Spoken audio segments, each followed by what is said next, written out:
Allô tout le monde, bienvenue sur ma chaîne, le journal d'une future designer d'intérieur. Mon nom est Julie Girard et j'ai décidé de partir ma chaîne pour me donner le goût, dans le fond, d'avancer, pour me mettre dans l'action, pour également documenter mes apprentissages. Donc, j'en suis à ma 4e semaine que je fais un recap. Et j'ai décidé de faire ça parce que mon but dans la vie, c'est de devenir designer d'intérieur, de faire de ma vie un rêve. Ça fait longtemps que ça me traitait dans la tête. C'est vraiment une passion chez moi, le design d'intérieur. Donc, c'est pour ça que je me suis lancée dans l'aventure. Donc, en cette 4e semaine de récap, dans le fond, ce que je veux vous dire, c'était que j'ai avancé mes démarches auprès du collège La Salle pour avoir la formation en aménagement d'intérieur. Et je crois que je vais vraiment avoir plus de réponses en parlant avec des professeurs là-bas. Donc, je vais aller à la porte ouverte.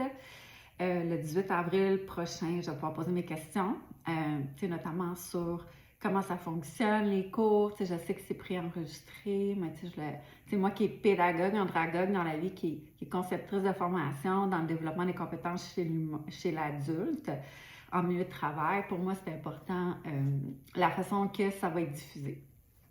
Donc, c'est ça. Sinon, dans le fond, j'ai eu également mon nouveau laptop. C'est des laptops qui sont quand même assez gros et lourds à cause de la carte graphique que ça va prendre nécessité si je veux utiliser des outils comme AutoCAD ou SketchUp.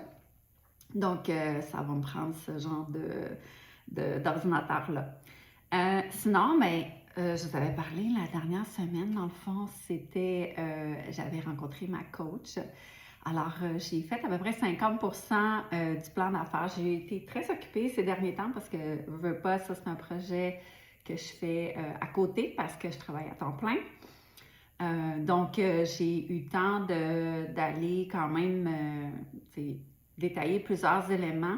Puis là, j'ai commencé à faire du benchmarking pour voir qu'est-ce qui se faisait ailleurs et évidemment, sans que je sois surprise, il y a énormément d'entreprises en design d'intérieur. Je ne suis pas la seule qui est passionnée. Donc, c'est intéressant en même temps parce que je me dis comment je vais faire pour me démarquer.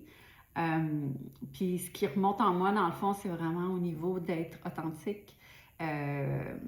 Et ça me fait questionner, des fois, ça me fait douter sur est-ce que je mets mon énergie à la bonne place en créant justement des épingles à toutes au moins 3, 4, 5, 6 épingles par semaine, qui me prend quand même du temps. C'est où ma valeur, mon énergie, où est-ce que je devrais le mettre? Je crois beaucoup à, pour moi, là, où est-ce que je mets mon énergie, c'est là que je pense que ça va fonctionner, où est-ce que je vais avoir du succès, puis je suis encore un peu en laboratoire. J'étais supposée rencontrer ma coach lundi, mais je l'ai repoussée parce que je n'avais pas terminé mes devoirs. Mais c'était correct aussi. Là. Elle savait qu'on pouvait peut-être repousser. Elle m'avait donné 2 semaines. Puis finalement, c'est ça, là, la vie, les fins de semaine, je suis occupée, fait que j'ai pas eu le temps. En même temps, je me respecte là-dedans, fait que c'est correct. Sinon,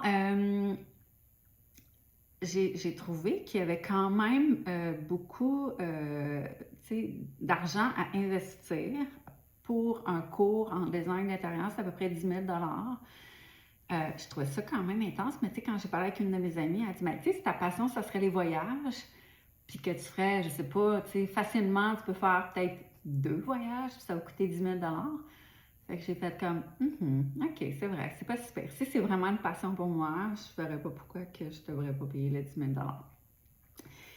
sinon, j'hésite beaucoup pour mon nom. Mon compte Pinterest, c'est Rénov et Décor avec Julie, mais je trouve ça... j'ai pas envie qu'il y ait quelque chose d'extraordinaire de réinventer la roue, j'ai envie de quelque chose qui fit avec moi. Fait que là, j'en ai parlé autour de moi, avec ma soeur, avec mon copain, puis il y a des choses qui tournent autour. Ma soeur a dit, Julie, ça pourrait être tes lettres inversées, ça pourrait être les jus. Espace design, les jus. Déjà que je le prononce, je dirais que c'est pas fluide. Fait que je sais pas, là, il y a comme le mot espace, il y a le mot design qui tourne. Liju, ou est-ce que j'utilise Julie? Je sais pas encore. Fait que ça me trotte dans la tête un peu. C'est ça, quand j'expliquais mon énergie, mais je me dis, OK, là en ce moment, je mets quand même beaucoup d'énergie au lieu de le mettre sur mon plan d'affaires sur les épingles. Tu sais, ma coach me disait que c'était une bonne chose. Là, je suis allée visiter aussi justement en faisant du benchmarking. Tu sais, il y a d'autres entreprises de design d'intérieur qui ont, tu sais, beaucoup d'épingles. Fait que je me dis, OK, mais tu sais, en fond de moi, là, je suis pas une créatrice de contenu. Mais c'est comme si, je sais pas, là, c'est comme s'il faut faire ça, mais je sais pas encore si c'est la voie. Sinon, beaucoup d'apprentissage, évidemment, beaucoup de réveil. Je me rends compte que ça va me prendre quand même du temps pour y arriver parce que, tu sais, si je commence le cours, je sais pas, soit en mai, à la cour de mai ou même en septembre, après ça, c'est 1 an et demi. Puis après ça, ben, il faut que je fasse ma place dans le marché. Fait que là, des fois, ça me donne un peu le vertige. Ça me fait douter sur est-ce que je veux vraiment faire ça? OK, je comprends, j'ai une passion, mais là, c'est de se bâtir une deuxième carrière. Puis pas juste une deuxième carrière, c'est de devenir entrepreneur, tu sais, qui est tout un autre apprentissage aussi.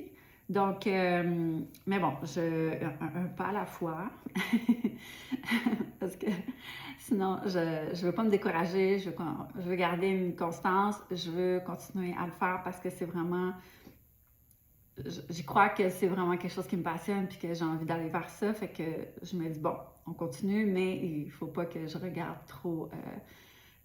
trop loin, un pas à la fois, mais je vais y arriver, je vais rester focus sur mon objectif. Donc, voilà, dans le fond, depuis le début, ben, ce que je réalise, c'est que aussi je suis capable de naviguer dans l'imperfection, parce que ça, c'est quelque chose chez moi. J'aime bien avoir un petit côté parfaite dans les choses que je fais, quand je me donne, quand que j'accomplis des choses, ben, j'essaie de bien les faire. Puis, en ce moment, ben, mon compte Pinterest, il est en mode apprentissage, c'est un laboratoire. Les vidéos que je crée toutes les semaines, je fais aucun montage. Oui, je prépare un peu, comme vous pouvez voir, des fois je lis mon texte, mais c'est juste, je pitch des idées, ça me prend une demi-heure. Tu sais, c'est ça, il n'y a rien de parfait dans tout ce que je fais en ce moment. Puis en même temps, ben, c'est un bel apprentissage pour moi. Fait que ça, je trouve ça super. Fait que c'est ça. Fait que c'est un peu ça que je voulais vous partager cette semaine. Fait que à la semaine prochaine.